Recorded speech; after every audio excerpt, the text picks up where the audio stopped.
सुरुवातीला त्यांचं 92-93 दरम्यान इथं आमच्या गावात संबंध झाला शिंदे कुटुंबाशी. तर त्या टायमाला तो कॅप्टन खरात या नावाने किंवा हाँगकाँग रिटर्न या नावाने प्रसिद्ध होता. तर तो आज एवढा केंद्रात समजा राज्यात मोठमोठ्या नेत्यांपासून पोहोचलाय.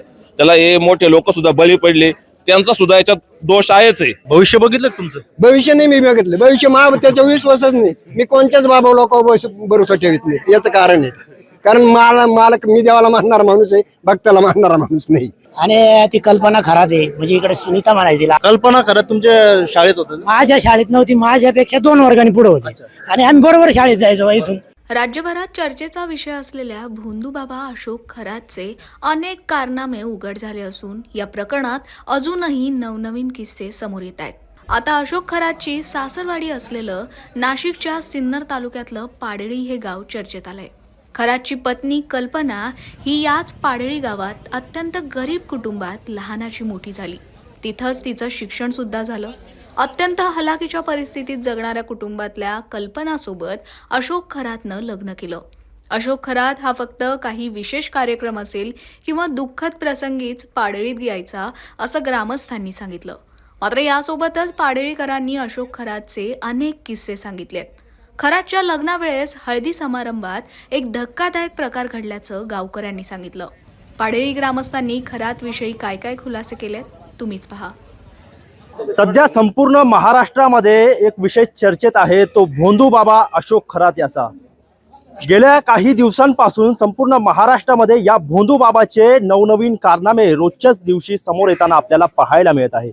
सध्या आज आपण नाशिक जिल्ह्यातील सिन्नर तालुक्यातील पाडळी या गावामध्ये आहे आणि सदर अशोक खरात जे भोंदूबाबा म्हणून आता चर्चेत आलेला आहे, त्याचा हा सासूरवाडीचा हे गाव आहे. आणि या ठिकाणी आपण जर बघितलं तर एक जवळपास 1000-1500 लोकसंख्येचा हा गाव आहे आणि एक छोट्याशा गावामध्ये त्याची सासूरवाडी आहे. आणि कधी कधी म्हणजे तो नेहमी येत नव्हता अशोक खरात या ठिकाणी, परंतु कधी कार्यक्रमाच्या निमित्ताने किंवा एखाद्या दुःखद प्रसंगीच तो या गावामध्ये येत होता, असं या ठिकाणचे जे ग्रामस्थ आहे त्यांनी माहिती दिलेली आहे. आणि अगदी सकाळच्या वेळेस आपण या ठिकाणी मारुती मंदिराच्या परिसरामध्ये पोहोचलेलो आहोत आणि अनेक ग्रामस्थ या ठिकाणी बसलेले आहे. आपण त्या ग्रामस्थांशी चर्चा करणार आहोत.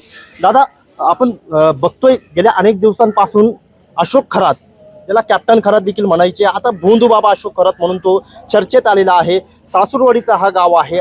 काय त्याच्याबद्दलची तुम्ही माहिती सांगाल? सुरुवातीला त्यांचं 92-93 दरम्यान इथं आमच्या गावात संबंध झाला शिंदे कुटुंबाशी. तर त्या टायमाला तो कॅप्टन खरात या नावाने किंवा हाँगकाँग रिटर्न या नावाने प्रसिद्ध होता. तर त्या टायमाला काही कुणाला काही कल्पना नव्हती. एक झाला संबंध झाला, त्या मुलीचं त्याचं लग्न जमलं. 4 नातेवाईकांनी तिकडचे इकडचे तो संबंध केला. ते लग्न व्यवस्थित तिथं पार पडलं. तर एकदम छोट्या याच्यात ते लग्न त्या टायमाला झालं होतं. त्या टायमाला लोकांची गावची परिस्थिती बी तशीच होती. आज त्या कुटुंबाची इथल्या स्थानिक परिस्थिती एकदम गरीब आहे आणि असा तो संबंध झालेला आहे. तर त्यानंतर त्यांचा त्यांनी काय तो प्रस्ताव बसवला या अंकगणित काय असेल त्याच्यातून, तर तो आज एवढा केंद्रात समजा राज्यात मोठमोठ्या नेत्यांपासून पोहोचलाय. त्याला हे मोठे लोक सुद्धा बळी पडले. त्यांचा सुद्धा याच्यात दोष आहेच आहे. आणि गरीब गांडे तर गेलेच आपले भावनेच्या आरीच्या खेड्यावरचे लोक, त्यांना बी त्यांना काय असंच फसवलं. कोणाकोण 1000 घे, 2000 घे, 10,000 घे, 20,000 घे, अशी त्यानं जी माया गोळा केली ती चुकीची. त्याची ती शासनाने ताब्यात घ्यावा ती अख्खी माया आणि शासन जमा करावा, असंच आमचं सगळ्यांचं मत आहे. त्याच्यावर कठोर कारवाई करावी. अशोक खरात कधी गावात येत होतं का? तुमचं कधी संभाषण त्यांच्याशी झालंय का? काय याबद्दलची काय माहिती? झालेलं आहे आमचं संभाषण. इथं त्यांच्या ते सासऱ्यांच्या दाव्याला आलते एकदा. त्या टायमाला आम्ही आमच्या मंदिरातच बराच टाइम बसलो होतो, 2 तास बसलो होतो. दहाव्याचा कार्यक्रम चालू होता आणि ते विधी आटपून आलो, म्हणजे दहाव्याचा कार्यक्रम पिंड पाडून आलो. इथंच बसलो होतो, जेवण होतं इथं. ते जेवले, आम्ही त्यांना स्वतः जेवण वाढलं. पण मग आमचा त्याचा समजा त्या टायमाचा पाहतो दृष्टिकोन वेगळा, तेवढं आम्हाला काय बाकीचं एवढं माहित नव्हतं. आणि आले पाहुणे आपले आले, जात होतो. आमच्या गावातले बी काही लोक त्याच्या काही असं बाहेरचं बघायला जाऊन आलेले, पण ते काही किरकोळ कारणासाठी, एवढे काही मोठाले कारण नाही. त्यांची काही फसवणूक झालेली नाही. आमच्या गावातल्या किरकोळ 500, 1000-500 वारी त्यांनी आमचे दवा पाणी केलेलं आहे त्यांनी आमच्या लोकांवरती. बाबा, काही संपर्क आला कधी? हा, माझा संपर्क म्हणजे 3 वेळेस आला होता. मी त्यांच्या ऑफिसला जाऊन येईल. माझं थोडं जमिनीचं काम होतं. माझी गोंद्याला महामंडळीचे वडिलांची इस्टेट होती. त्या इस्टेटीसाठी मला ती इस्टेट मिळावं म्हणून मला एकाने सांगितलं, बा खरात बाबा असे ते करून जातात. म्हणून मी आणि निवृत्ती गणपत डोली आम्ही 3 वेळेस गरके घातले.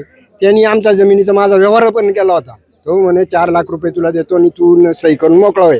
पण मला ज्यावेळेस ते मी बाहेर निघताना ते जे बाकीचे बसेल होते बाकडे हो त्यांना मी पाहिलं म्हणलं आपल्याला इथं काय आपल्याला जमणार नाही. मग मी ते कॅन्सल केलं आणि निघून आलो. मी काय बघ त्यांचं ते जेल पेण्यासाठी नव्हते गेलो, माझ्या जमिनीचं काम होतं. भविष्य बघितलं का तुमचं? भविष्य नाही मी बघितलं, भविष्य त्याच्या विश्वासच नाही. मी कोणत्याच बाबा लोकांवर भरोसा ठेवत नाही. याचं कारण आहे कारण मला मी देवाला मानणारा माणूस आहे, भक्ताला मानणारा माणूस नाही. मला दे असे बिंदू बाबा मी कधी त्यांचं दर्शन सुद्धा घेत नाही. असं माझं काम आहे, मी मानितच नाही. दादा यापुढे जरा काय सांगाल त्यांच्याबद्दलची तुमची कधी भेट झाली का त्यांच्यासोबत? आपली कधी त्यांची भेट झाली नाही, परंतु थोडंसं त्यांना परिचय होता बा. ते आमच्या गावातले जावई पाहुणे आहेत इथपर्यंत माहीत होतं. परंतु त्यांचे काय कारनामे हे आपण आता टीव्हीच्या माध्यमातून बघतोय. हे झालं हे फार निंदनीय आहे. त्यांची जी पत्नी आहे समजा त्यावेळेमध्ये आमच्या गावामध्ये शाळा फक्त 5वी 6वीपर्यंत असायची आणि ती कल्पना खरात आहे म्हणजे इकडे सुनीता म्हणायची. आमच्या वर्गाच्या 2-3 वर्ग माझ्यापेक्षा पुढं होती. पायी इथून 3 ते 4 किलोमीटर जायची शाळेत, पावसाळ्यामध्ये प्रवास करायचा. त्यांचे जे मेवणे आहेत ते बी अतिशय गरीब परिस्थितीतून पुढे आलेले आहेत. कारण त्यावेळेस त्यांचं घर इथं गावातच होतं, जुनं घर होतं. अक्षरशः लाईट नसायची. ते दुसऱ्याच्या लाईटीमध्ये जाऊन किंवा दिव्यावर अभ्यास करून ते मोठे झालेले आहेत. त्यांच्या मेवण्यांचा तसं काही दोष नाही. किंवा पाहुणे असतील, सासरे असतील इथले. कल्पना खरं तुमच्या शाळेत होतं? माझ्या शाळेत नव्हती, माझ्यापेक्षा 2 वर्गांनी पुढे होती. आणि आम्ही बरोबर शाळेत जायचो इथून मधून पायी जायचं, पाऊल वाटाने यायचं. अतिशय चांगला त्यावेळेस चांगला होता. आणि आता असं आहे कोणतीही मुलगी समजा सासरी गेल्यानंतर जे सासरचा जो जसा स्वभाव असेल, जसे माणसं असतील तसा तो बदलला जातो. तसं तिचा काही दोष नसेल समजा, ती तिच्या नवऱ्याच्या सांगण्यावरून तिने काय समजा ती काय असं झालं असेल. पण तसं ते मेवणे झाले तेव्हा ती झाली स्वतः कल्पना खरात असेल किंवा सासरे असतील. अत्यंत त्यांनी नाजूक परिस्थितीतून त्यांच्या सासऱ्यांनी इथं जनावर वळलेले आयुष्य त्यांचं गाय वळण्यामध्ये गेलेलं आहे. मेवणे असतील. आजची परिस्थिती कशी आहे त्यांची? आजची परिस्थिती मेवणे बाहेरच आहे. आता काय करतात ते आहेत बाहेर, पण उद्योगधंदे आहेत त्यांचे, काहीतरी काम करतात ते. पण इथली अतिशय नाजूक परिस्थिती आहे अजून. बाबा तुम्ही बराच काळ या ठिकाणी या गावामध्ये तुम्ही अनेक प्रसंग बघितलेले असेल. त्यांच्या लग्नाच्या वेळेस तुम्ही होतात का आणि काय तुम्ही प्रसंग सांगता? लग्नाच्या प्रसंगी ना आम्ही इथं होतो. आंघोळच्या हळदीच्या टायमाला तो कपडे काढीत नव्हता. कमून काढून बळजबरीने कपडे काढले बनेल त्याच्यावर वार होते. म्हणलं हा गुंड प्रवृत्तीचा माणूस आहे. हा मागून त्याचा लग्न झालं त्यांचं. मग इकडं 10व्याला त्याच्या सासऱ्याच्या आला तर आमची मंडळी काय म्हणली का बाबा आहे ना याला सगळं समजत आहे. हा याला आपल्या पोरा या दारू पितं याला समजते, हा सगळं बंद करील. पण हा पैसे घेतोय. मग त्याला घरी सुद्धा नेलं नाही. हा इथपर्यंत मान्य. मग पुढे घरीच नेलं नाही. मी कधी कधी संपर्क आला तुमचा त्यांच्याशी? संपर्क नाही तेवढा त्याला आला तेवढा 10व्यापर्यंत. तुम्ही काय बोलले की नाही त्यांच्याशी कधी? मी एवढंच बोललो फक्त. तो म्हणा आपण जाऊ घरी जाऊ प्रयत्न करू येते करू. पण मी घरी सुद्धा नेलं नाही. मला आहे ना बुद्धी नाकाळायला हा माणूस धड नाही. तेव्हाच मला लग्नाच्या टायमात वळखलं त्याच्यावर वार होते. हा गुंड प्रवृत्तीचा माणूस आहे. आता ह्या सगळ्या गोष्टी समोर आल्यानंतर तुम्हाला काय वाटतंय? गावकरी म्हणून इथं सासरवाडीचं त्यांचं गाव आहे. सासूरवाडी ना त्याच्यात आहे ना इकडे एक यांची हालेकीची परिस्थिती तिकडं बाहेर आहे. त्यांचं नाही सांगता येत मला. तिकडं काय मला इडलंय ना हालेकीची परिस्थिती यांची. हा बाकी ना त्याला शिक्षा व्हायलाच पाहिजे. नक्कीच आपण जर बघितलं या ठिकाणचे जे ग्रामस्थ आहेत त्यांनी अनेक ज्या आठवणी आहे अशोक खरात बद्दलच्या त्या सांगितलेल्या आहे. जे काही कृत्य अशोक खरात यांनी केलेलं आहे त्याची शिक्षा त्याला मिळालीच पाहिजे अशीच प्रतिक्रिया या ठिकाणी जे पाडळी गावचे ग्रामस्थ आहेत ते देताना आपल्याला या ठिकाणी दिसत आहे. Mobin Khan, Maharashtra times online, Padali, Sinnar, Nashik.